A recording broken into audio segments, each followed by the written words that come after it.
Teks 13 kejadian tak terduga. Rania sedang menyiapkan sarapan pagi untuknya dan Sisi. Setelah selesai dia pergi ke kamarnya untuk bersiap-siap berangkat kerja. Tidak lama kemudian dia dan Sisi sudah siap dan sarapan bersama. Mungkin hari ini aku akan telat pulang, kata Rania mulai makan. Memem, emang kamu ada urusan apa?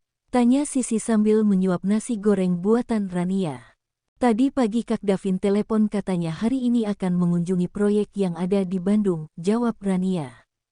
Oh iya aku lupa, semalam Kak Davin ada memberitahu. Tapi karena aku ngantuk jadi tidak terlalu mendengarkannya. Hehe, ucap Sisi sambil tertawa.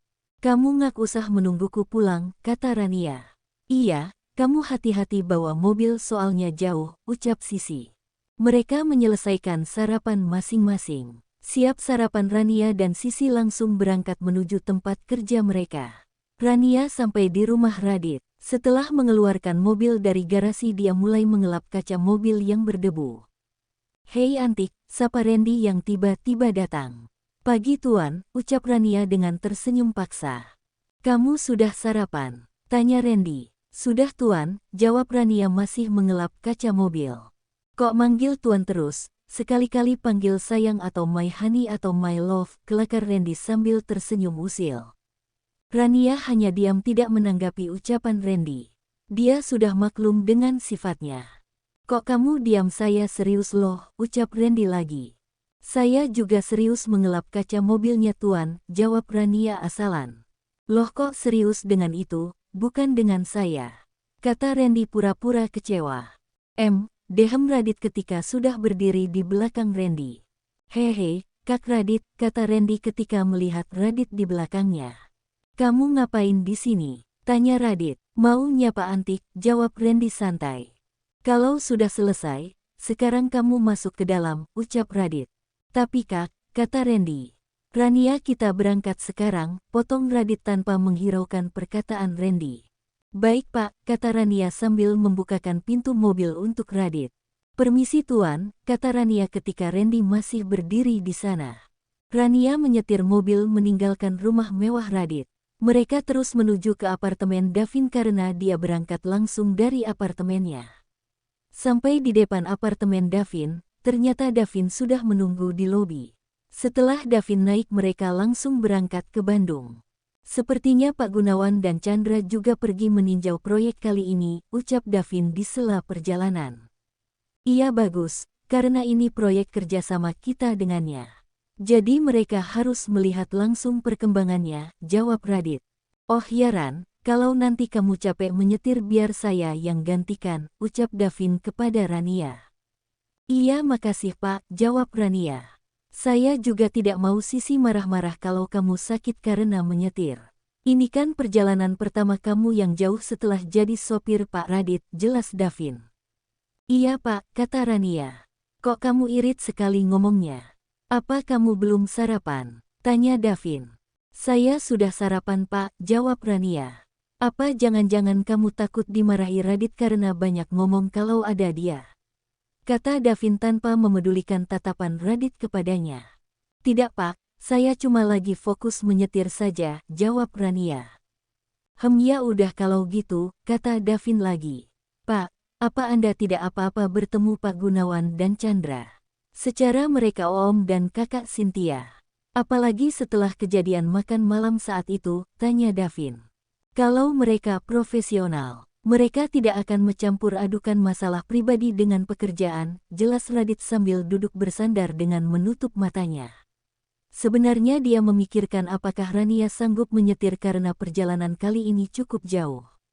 Apalagi tangannya masih sakit, tapi karena tidak ada sopir lain jadi mau tidak mau terpaksa membawa Rania. Dia juga ingin istirahat selama perjalanan karena semalam kurang tidur. Dia menyelesaikan semua pekerjaan kantor untuk hari ini. Iya juga sih, jawab Davin juga ikut bersandar di kursi mobil sambil main ponselnya.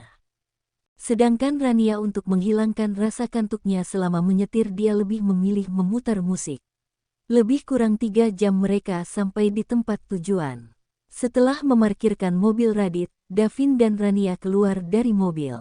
Tidak beberapa lama kemudian datang sebuah mobil yang parkir dekat dengan mobil mereka. Ternyata yang keluar Gunawan dan Chandra. "Selamat siang Om, Ken," sapa Radit ketika melihat Gunawan dan Chandra.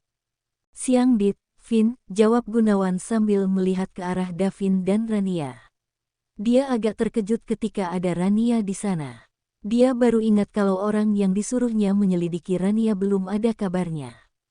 "Siang Kak Kadit dan Pak Davin," jawab Chandra juga melihat Rania. Tapi karena tidak kenal dia hanya diam saja. "Siang Pak Punawan dan Pak Chandra," kata Davin juga. "Kalau gitu kita langsung ke dalam melihat proyeknya," ajak Radit, dianggukan sama Gunawan dan Chandra. "Rania kamu juga ikut kami ke dalam," kata Radit yang tidak mau Rania menunggu di mobil. "Tapi Pak apa boleh saya pergi sebentar?" tanya Rania. "Kamu mau kemana?" tanya Radit sambil menghentikan langkahnya. "Mau menemui adik saya yang kebetulan tempat kuliahnya tidak jauh dari sini," jawab Rania. "Ya sudah tapi jangan lama-lama," kata Radit. Sebenarnya dia ingin menyuruh Rania istirahat. Karena dia sendirian yang menyetir dari Jakarta sampai Bandung. "Terima kasih Pak," jawab Rania senang. Radit baru kali ini melihat raut wajah senang Rania, sehingga dia tidak tega menolak keinginan Rania. "Titip salam sama Angga ya Ran," kata Davin sambil mengikuti Radit dan yang lain dari belakang. Rania mengangguk kemudian dia pergi menyetir mobil menuju kampus Angga.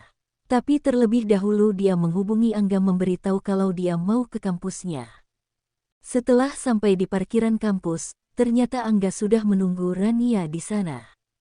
"Kakak," teriak Angga ketika melihat Rania keluar dari mobil. Rania berjalan menghampiri Angga dan memeluknya. Dia sudah rindu dengan adik satu-satunya itu. "Gimana kabarmu Dek?" tanya Rania ketika sudah melepaskan pelukannya.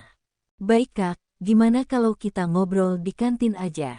Sekalian kita makan siang di sana," ajak Angga yang senang bertemu kakaknya. "Oke, kakak juga sudah lapar karena baru sampai di sini langsung ke tempatmu. Jadi belum sempat makan," kata Rania. Mereka berjalan menuju kantin. Di sepanjang perjalanan ke kantin banyak mahasiswa terutama mahasiswi yang memperhatikan mereka. Tapi kebanyakan mereka lebih melihat ke Rania. Penasaran siapa Rania dan juga pandangan mengejek mereka melihat penampilan Rania. Dengan pakaian kerjanya, kacamata tebal dan rambut kucir kuda, berjalan dengan Angga yang termasuk salah satu mahasiswa populer di kalangan mahasiswi selain dia pintar, dia juga ganteng. Tapi Rania tidak terusik dengan pandangan mereka. Dia malah dengan santai mengadeng tangan adiknya itu. Angga juga senang berjalan dengan kakaknya. Setelah tiba di kantin Angga dan Rania mencari tempat kosong. Setelah itu mereka memesan makan dan minuman. Setelah tiba di kantin, Angga dan Rania mencari tempat yang kosong. Setelah itu mereka memesan makan dan minuman. "Gimana kuliahmu Dek?" tanya Rania saat mereka menunggu pesanannya datang. "Lancar Kak," jawab Angga. "Apa kamu ada pulang dalam bulan ini?" tanya Rania.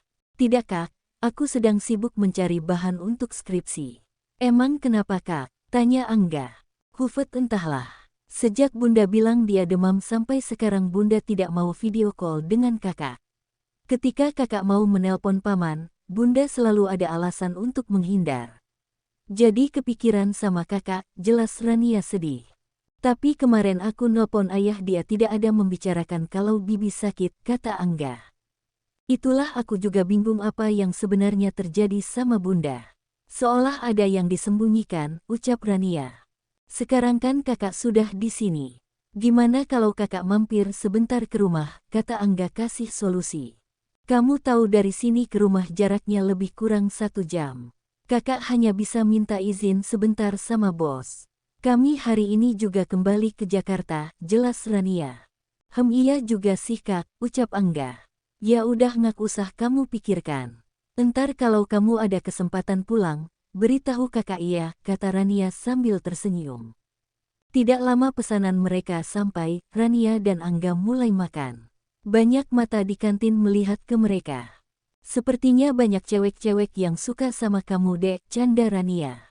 "Biar ajalah Kak, sekarang ini aku hanya fokus sama kuliah." Belum ada pikiran untuk pacaran, jawab Angga cuek. Apa kamu ngak malu makan di sini sama kakak? Tanya Rania. Kenapa harus malu? Bahkan mereka tidak akan tahu kalau kakakku yang satu ini lebih cantik dari mereka. Hehe, jawab Angga bangga. Tapi kalau dari penglihatan mereka beda dek, kata Rania. Biar saja yang penting bagiku kakak yang terbaik dari segalanya, ucap Angga. Hehe kamu bisa saja dek, kata Rania sambil geleng-geleng kepala. Gimana pekerjaan kakak? Apa bosnya baik? Tanya Angga. Ya lancar-lancar saja. Memem gimana bilangnya iya. Kadang-kadang dia baik tapi yang namanya bos pasti kamu tahulah, jawab Rania. Bos kakak masih muda ya? Apa dia ganteng? Tanya Angga. Umurnya masih 27 tahun. Iya lumayanlah, jawab Rania. Mana ganteng daripada aku? Tanya Angga lagi. Memem 1:10, jawab Rania. 10-nya untuk aku ya kak, kata Angga. Bukan kamu yang satunya dia yang 10 haha, Rania tertawa. Angga cemberut. Kakak bercanda dek, jawab Rania. Apa kakak suka sama bos kakak? Tanya Angga. Ngak dek, dia sudah dijodohkan, jawab Rania. Apa zaman sekarang masih ada perjodohan dan itu terjadi sama orang kaya pula, kata Angga kaget. Ya kita kan tidak tahu dek. Itulah namanya hidup. Kita tidak bisa mendapatkan semua yang kita mau termasuk orang kaya sekalipun, jelas Rania. Ya juga sih, kan enak seperti dalam cerita novel sopir menikah dengan bos. Anak kecil kebanyakan baca novel, kata Rania sambil menepuk kepala Angga walaupun cuma pelan. Hehe, kali aja ada kak, kata Angga sambil garuk kepalanya yang tidak gatal. Sudah selesaikan makannya. Kakak harus kembali ke tempat bos, kata Rania. Mereka melanjutkan makan sampai habis. Setelah selesai makan Rania pamit kembali ke tempat Radit. Sebenarnya Angga masih ingin bersama Rania. Tapi karena Rania sedang dalam bekerja dia tidak bisa menahannya terlalu lama.